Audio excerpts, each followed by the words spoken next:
गणपतये स्वाहा। ओम गणपतये स्वाहा। निर्धाधातु। ओम सर्पाय स्वाहा। ओम गणपतियादि पंचदेवताभ्यः स्वाहा। ओम पृथिव्यै स्वाहा। पूजा संपन्न हुई।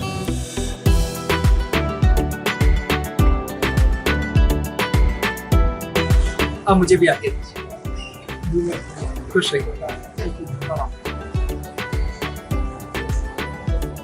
पंडित जी। आहा, राधिका बेटी, कैसी हो तुम? बिल्कुल ठीक। और वो तुम्हारी थीसिस कैसी चल रही है जो तुम वेदों पर कर रही हो? वो तो बहुत बढ़िया चल रही है पंडित जी। आप तो जानते ही हैं कि मेरे रिसर्च का विषय वेद विज्ञान है। इनफैक्ट मैं कई दिनों से सोच रही थी कि आपसे आकर मिलूं। कुछ सवाल थे जो मैं आपसे पूछना चाहती थी। हाँ हाँ, पूछो। ले, फिर शुरू हो गई मैडम की वेद पीएचडी। भाई उसने सब्जेक्ट भी तो चुना है, साइंस इन वेदास। भाई मैं तो बहुत दूर रहता हूँ यार इन सब से, मेरे पल्ले ही नहीं पड़ता कुछ भी।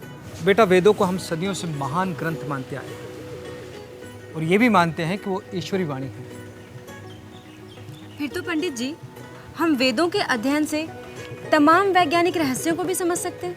क्यों नहीं भाई, मुझे तो इस बात की बेहद खुशी है कि तुम इस विषय पर इतनी गहराई से काम कर रही हो। शायद कुछ ना कुछ तो है इन सब में जिसे वो जानना चाहती है, और वो रिसर्च भी कर रही है इसी पे।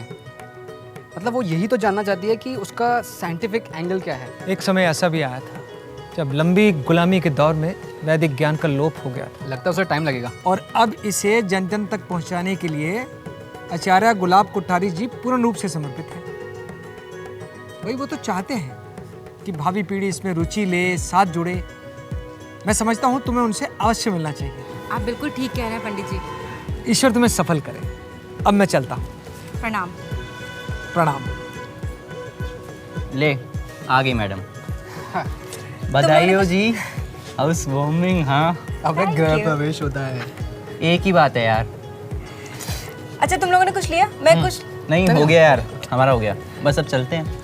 राधिका, वो तुम्हें कुछ टॉपिक्स कलेक्ट करने थे ना, अरे हाँ इसके लिए यार। तुमने मुझे बताया था। तो कुछ भी नीड हो तुम्हारा मुझे बता देना, मैं तुम्हारी हेल्प कर दूंगा। ओके? ऑफ कोर्स यार, वाटर फ्रेंड्स फॉर। आखिर किस दिन काम आओगे तुम लोग? अभी तो बहुत टाइम है ना यार कॉलेज खुलने में। हाँ। तब तक तो हो ही जाएगा। फिर मिलते हैं कॉलेज में। हाँ एक भी ठीक है। ठीक है। हाँ माँ, चलो ठीक है। हाँ ओके, बाय। बाय, सी या।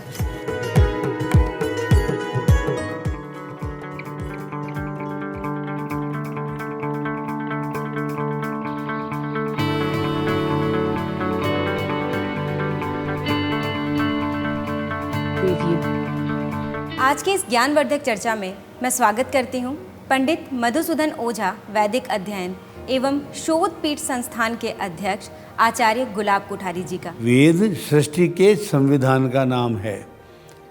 वेद को हम वैज्ञानिक सूत्र माने, क्योंकि सिद्धांत जो विज्ञान का है वो कभी बदलता नहीं है। सतयुग में हो, द्वापर में हो, त्रेता में हो या आज कलयुग में हो, वही सिद्धांत है।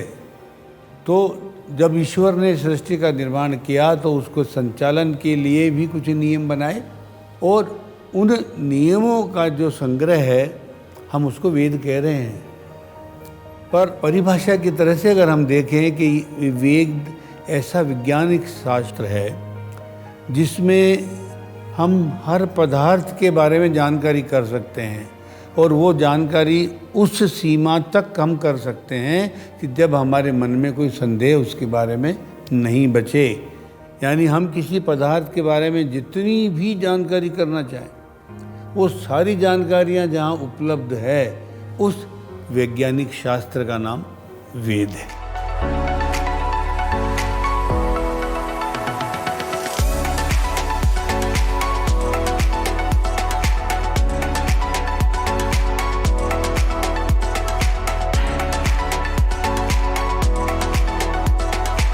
आचार्य जी, आपने हमें बताया कि किस प्रकार अग्नि और सोम से मिलकर पूरी सृष्टि का निर्माण हुआ है।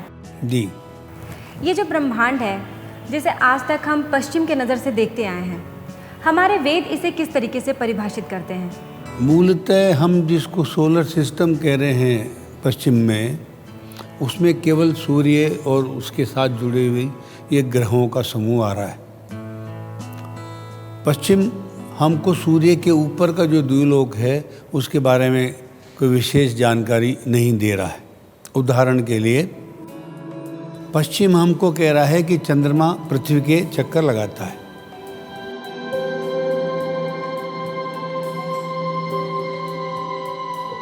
सूर्य के पृथ्वी चक्कर लगाती है।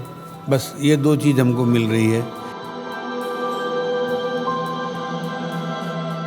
या जो पृथ्वी की तरह अन्य ग्रह हैं वे भी सूर्य के चक्कर लगा रहे हैं। हम अपने इस ब्रह्मांड की संरचना को केवल फिजिकली नहीं देखें, उसके भीतर जो तत्व हैं उनके स्वरूप को जब हम समझेंगे तो विज्ञान तो नहीं देखता, वो तो बाहरी स्वरूप को देखता है, उसी का आकलन करता है। हमारे यहाँ उसका आध्यात्मिक स्वरूप, अधिदैविक रूप देखा जा रहा है। इस सृष्टि के सारे बीज वहीं से निकल रहे हैं, इसीलिए तो वो पिता है। पिता वही है जो बीज का मालिक है। तो सूर्य सृष्टि का पिता है का मतलब जितनी भी निर्माण हो रहे हैं, जितने प्राणी चेतन अचेतन जो कुछ यहाँ है, सबके बीज तो वहाँ से आ रहे हैं। संपूर्ण सृष्टि के रहस्यों को, उसके विवर्त को समझने का यदि एकमात्र स्रोत वेद है, तो क्यों ना फिर इसी दिशा में आगे बढ़कर और गहराई में जाया जाए। हमारे इस प्रयास से सृष्टि के अनसुलझे रहस्यों के सुलझने की आशा है। वैसे यार अपनी राधिका मेहनत बहुत कर रही है यार अपनी वो थीसिस पे। और उसके ऊपर से एक डॉक्यूमेंट्री भी बनाना आसान नहीं है बेटा। हाँ यार, सही कह रहा है। और वो भी वो वेद विज्ञान पर। दैट्स रियली टफ यार। चल रहा है क्या फिर? कहाँ? एवी रूम, वो वहीं मिलेगी। आदित्य भी आ रहा है। आदित्य वो वहाँ आएगा। अरे आ जाएगा यार, चल रहा है क्या? तू चल यार, पक्का? मैं देखता हूँ। ठीक है, चल ठीक है, फिर मिलते हैं। बाय।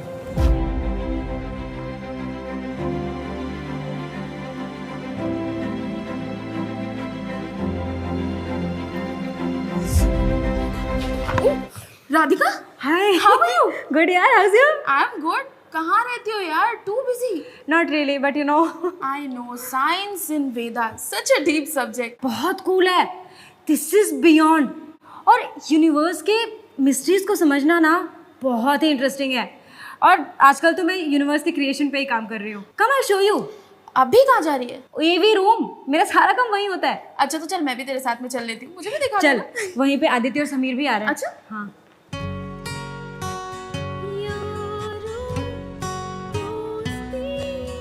हाय, एवी रूम।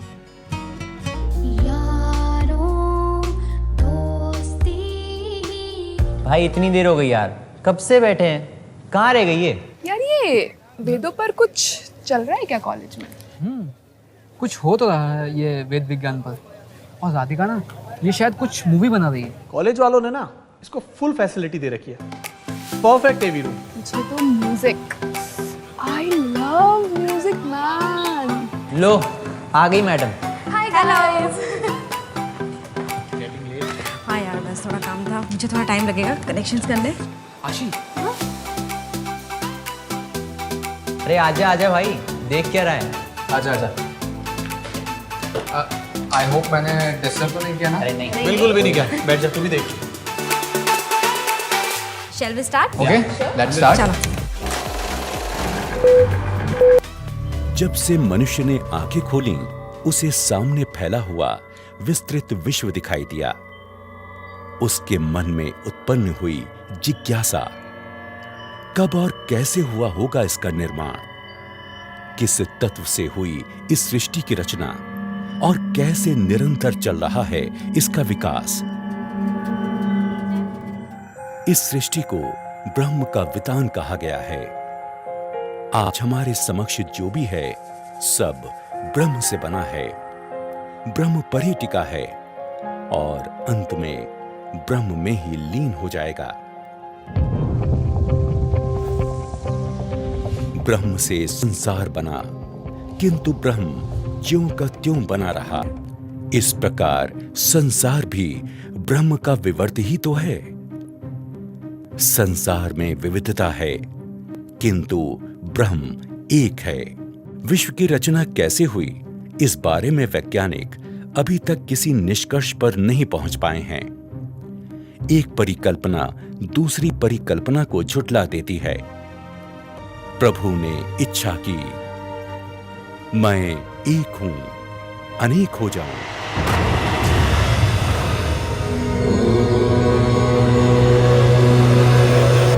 पूर्व कल्प की भांति उन्होंने इस कल्प में भी सूर्य, चंद्र, पृथ्वी, ग्रह, नक्षत्र आदि को रचा। अपनी अपनी कक्षाओं में उन्हें इस प्रकार व्यवस्थित किया जिससे दिन, रात और साल के 12 महीने उत्पन्न हो गए।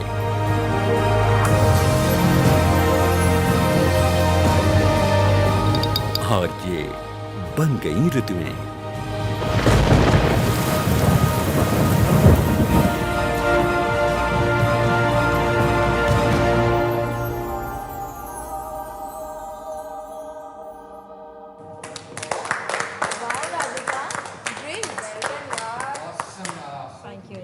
वेद मंत्रों में कितना कुछ है। मतलब ये सृष्टि अपने आप उत्पन्न नहीं हुई। बनाने वाले ने कितनी बारीकी से, कितनी गहराई से, माइन्यूटली एक एक पहलू को ध्यान में रखते हुए इसे बनाया है।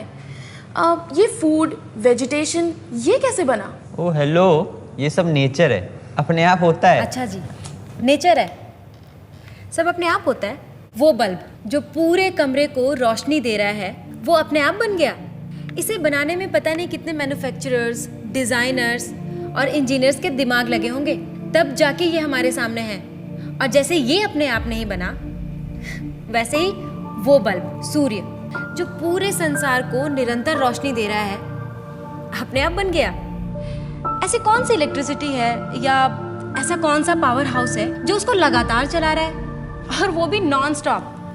और जब इन सब बातों का जवाब हमारे पास नहीं होता है ना, तो हम उसे नेचर या प्रकृति बोल के छोड़ देते हैं। और इन सब का जवाब है हमारे पास इन वेदों में।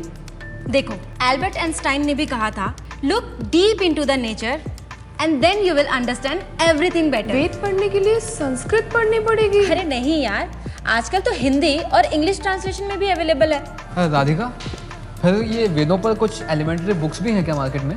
हाँ। अच्छा चेतन, ये बता यार, ये वेद कितने हैं? मतलब 4, 3, 2 कितने? इतना तो सब जानते हैं। ऋग्वेद, यजुर्वेद, सामवेद और अथर्ववेद। ऋग्वेद, यजुर्वेद और सामवेद, ये तीनों अग्निवेद हैं, और अथर्ववेद को सोमवेद कहते हैं। देखो यार, सीधी सी बात है, ईश्वर ने जिस नियम के अनुसार इस सृष्टि की रचना की है, जिस नियम के आधार पर इस सृष्टि को खड़ा रखा है, उस नियम के मानने के नाम को वेद कहते हैं।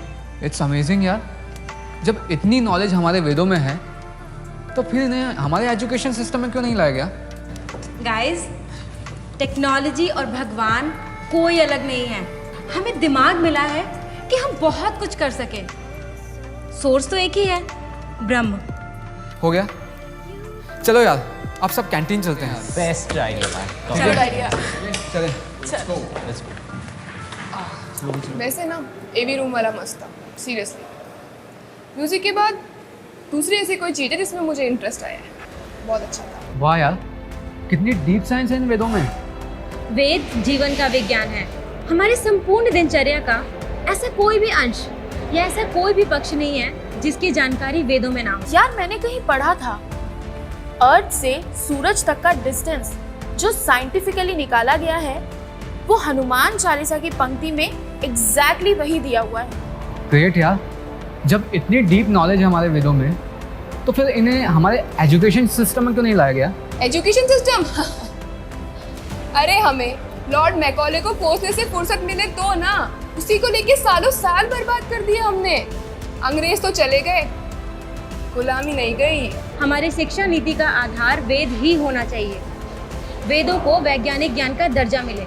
यार राधिका, ये वेद वगैरह ना मेरे कुछ बेसिक से शुरू तो करो, फिर देखो। यदि ये शिक्षा हमारे यंग जनरेशन को मिले तो मुझे लगता है कि मनोदिशा ही बदल जाएगी। It will be a big change. चलो यार, बस अब हो गया। Okay Radhika, bye and good luck for your thesis.